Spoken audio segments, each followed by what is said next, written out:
hindi ka pinapansin, baka ayaw lang talaga sa'yo ni Josh, ate. Bitch! Aray! Mayan! Ano sakit, oh? Ano mo dyan? Wala po. Pasok ka na nga doon sa kwarto mo.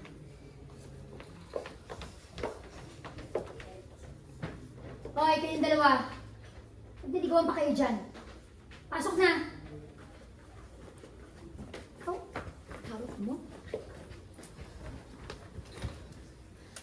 Elijah. Wala naman daw sa isip ni Zeph mag-boyfriend. So malaya si Josh manligaw ng iba.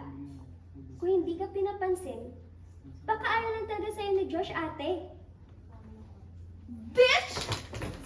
Aray! Mayan! Ate naman eh. Nagawa mo.